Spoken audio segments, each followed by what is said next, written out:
너희가 요한에게 사람을 보내매 요한이 진리에 대하여 증언하였느니라. 그러나 나는 사람에게서 증언을 취하지 아니하노라.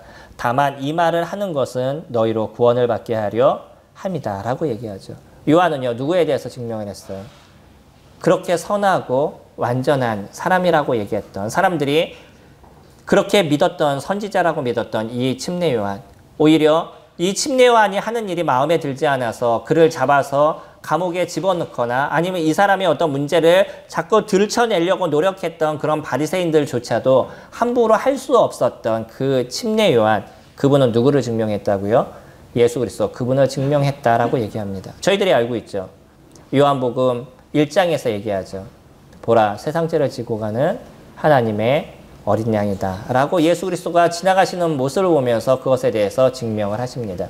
그러면서 침례 요한은 뭐라고 얘기하냐면, 나도 그가 이 땅에 오신 메시아인지 알 수 없었다. 근데 성령이 나에게 뭐라고 얘기하셨냐면, 침례를 받는 그 순간 하늘에서 비둘기같이 성령이 임하시는 것을 보며 그분이 메시아이신 줄 너희가 알 거라고 얘기했다라고 얘기하죠. 그러면서 침례 요한이 예수님께 침례를 드리는 그 순간에 하늘이 열리고요. 하늘에서 이는 내 사랑하는 아들이란 얘기와 또 성령이 그 가운데 임하는 모습을 직접적으로 그가 경험을 하죠. 그러면서 침례 요한은 이 예수 그분이 누군지에 대해서 증명했냐면, 세상 죄를 지고 가는 하나님의 어린 양, 이 땅에 오신 하나님의 아들이심에 대해서 침례 요한이 증명을 하게 됩니다. 세상 사람들은 그 얘기를 듣고서는 긴가민가 하는 마음도 있었지만 침례에 대한 얘기를 신빙성 있게 받아들이기 시작하게 되었어요. 그런데도요, 주님은 그 침례 요한의 증언에 대해서 받아들이시겠다고요? 그것에 대해서 별 관심을 갖지 않으신다고 그래요. 왜 그러죠? 인간이 갖고 있는 증명이라는 것은, 인간은 아무리 선하고 깨끗하고 온전하다 할지라도 그 사람이 갖고 있는 죄성으로 인해서 바른 것을 증명하는데 한계가 있다는 거예요.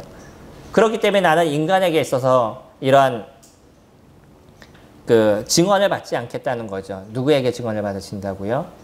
아버지 하나님께 증언을 받으시겠다라고 이야기를 하십니다. 그러면서 주님이 하신 얘기가 있어요. 그러나 내가 이 얘기를 하는 건 뭐냐면, 너희들이 그렇게 소중하게 여기는 침례 요한, 그가 얘기한 그 얘기를 통해서 너희들이 구원을 얻을 수 있는 길을 나는 주기를 원한다 라면서 침례 요한을 언급을 하죠. 35절에 보시면, 요한은 켜서 비추이는 등불이라. 너희가 한때 그 빛에 즐거이 있기를 원하였거니와 내게는 요한의 증언보다 더 큰 증거가 있으니 아버지께서 내게 주사 이루게 하시는 역사, 곧 내가 하는 그 역사가 아버지께서 나를 보내신 것을 나를 위하여 증언하는 것이요. 스스로 본인을 증언하신다고 합니다.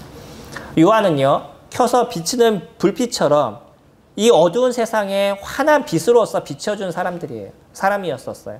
많은 사람이 그 요한에게 나와서, 침례 요한에게 나와서 이 죄된 인상에서부터 벗어나고 이 밝은 빛에 거하는 것이 무엇인지를 간접적인 경험을 했어요. 이것을 통해서 구원을 얻었다라고 얘기하는 것이 아니라요, 그 어둠에서 진정한 그 의의 모습에 함께하는 것, 의의 세상 속에 살아가는 그것이 무엇인지에 대해서 사람들은 와서 경험하게 되는 모습을 침례 요한을 통해서 가지게 된 거죠. 그래서 침례 요한을 통해서 많은 사람들이 새로운 세상의 어떤 맛을 보았습니다. 그러나 그것이 전부는 아니라는 거예요. 주님은 그러나 그것보다 더 중요한 것이 있다는 거죠. 그것이 무엇이냐면, 하나님께서 하신 말씀을 내가 이루어 나가는 것, 이것이 너희들에게 진정한 증명이 될 거다라고 얘기하십니다. 우리가 보았던 것처럼 예수님은요, 1절에서부터 5장 1절에서 38년 된 병자를 고쳤어요. 병자를 고치는 것은 어떤 것이라고요? 그것은 아무나 할 수 있는 것이 아니고요. 누구만 할 수 있는 것이냐면 하나님의 아들만이, 이 땅에 오신 메시아만이 할 수 있는 특별한 능력이다라고 누가복음에서 또 이사야에서 그것을 증명해주고 있었던 거죠. 예수 그리스도는 이 땅에 오셔서 계속 그런 일을 하셨습니다.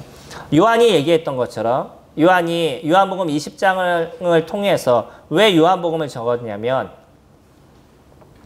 예수 그리스도 그분을 믿어서 영원한 생명을 얻게 하기 위해서 내가 이것을 적었다라고 얘기를 하죠. 그러면서 하는 얘기가 뭐냐면, 여기에 적힌 내용 외적으로도 더 많은 내용들이 있었지만 내가 그것을 다 적기에는 지면이 부족하기 때문에 이 정도의 내용만 적습니다라고 요한은 얘기를 하죠. 예수님은 이 땅에 계시는 동안에 하셨던 그 기적과 이적에 대한 부분이 우리가 생각하는 것보다 훨씬 많은 것들, 우리가 보는 것보다 더 많은 기적과 이적들을 행하셨었어요. 그것을 통해서 무엇을 드러내신 거라고요? 자신이 하나님의 아들이심을 드러내신 거예요. 이 땅에 오신 메시아이심을 드러내신 거고요. 구세주이심을 그분은 드러내는 시간들을 가지신 겁니다. 근데 그것이 전부가 아니죠. 더 무엇이요? 앞으로 행할 일. 십자가에서 죽으시는 것, 죽음 가운데서 다시 부활하시는 것. 그 일을 통해서 완전한 예수 그리스도 그분의 사역, 하나님께서 이 땅에 예수님을 보내신 그 목적을 완전히 이루실 것이라고 이야기를 하십니다. 저희들이 알고 있죠. 그렇게 많은 사람들이요, 예수님의 기적과 이적을 보았어요. 오병이어 기적을 보이실 때는 얼마나 많은 사람들이 밤새서 예수님을 쫓아다녔는지 몰라요. 예수님이 없어지니까 예수님을 찾기 위해서 밤새서 돌아다니다가 결국은 예수님을 만나고 예수님 어디 가셨어요? 뭐 이렇게 물어보는 그런 사람들이 한순간에 예수님을 또 다 떠나가 버려요. 그게 우리 나중에 다시 또 살펴보게 될 것인데, 그토록 많은 사람들이 예수님의 기적을 경험했었습니다. 근데요, 예수님이 십자가에서 죽으실 때 남은 사람은 몇 명이었을까요? 놀랍지 않으세요? 그렇게 놀라운 경험을 했음에도 불구하고 예수님이 십자가에 죽으실 때 그때 남은 사람은 기껏해야 우리가 사도행전에서 보는 것처럼 그리 많지 않은 사람들만 남아 있었다는 거예요. 근데 더 놀라운 게 있죠. 그분이 죽으시고 다시 부활하시고 주님의 나라로 임하셨을 때 그때부터 시작된 이 복음의 파급 효과는 엄청난 역사를 만들었어요. 그 이후로 2000년이라는 시간이 지나는 지금까지 예수 그리스도 그분이라는 그 이름 하나로 인해서 이루어진 세상의 변화, 예수 그리스도 그분을 통해서 이루어진 인생의 어떤 변화의 모습들, 그리고 세상의 변화에 대한 모습들은 우리가 상상하는 그 이상의 변화가 지금까지 일어나게 돼요. 저희들도 그 변화의 은혜를 입으면서 지금 저희가 살아가고 있잖아요. 놀랍죠? 예수 그리스도 그분이 이 땅에 계실 땐 일어나지 않았던 사건이 오히려 예수님이 죽으심을 통해서 그것이 완전하게 이루어지게 된 거예요. 왜죠? 주님이 이 땅에 오신 진정한 목적, 그 목적이 십자가에서 이루어지셨기 때문인 거예요. 그것이 그 스스로를 증명해 나가시는 겁니다. 예수님을 믿는 많은 사람들이요, 그 예수님을 믿는 많은 사람들은 예수님의 부활을 믿는 사람들인 거예요. 예수님의 죽으심을 믿는 것, 내 죄가 없어진 것을 믿는 것이 아니라 예수 그리스도 그분의 부활하심을 믿는 것이고, 예수 그리스도 그분이 진정 부활하셔서 주님의 나라에 임하시고 계신 그분이시라는 것, 그리고 그분이 이 땅에 오셔서 이루셨던 그 하나님 나라의 진정한 일들은 우리가 생각하는 것처럼 로마에서부터 이스라엘 백성들을 구원하고 그 나라를 전복시키는, 그래서 새로운 어떤 특별한 그 인도자가 나타나서 그 인도자를 사람들을 쭉 따라서 새로움의 어떤 왕국을 만들어 나가는 그런 것을 만드시기 원하지 않으셨다는 거예요.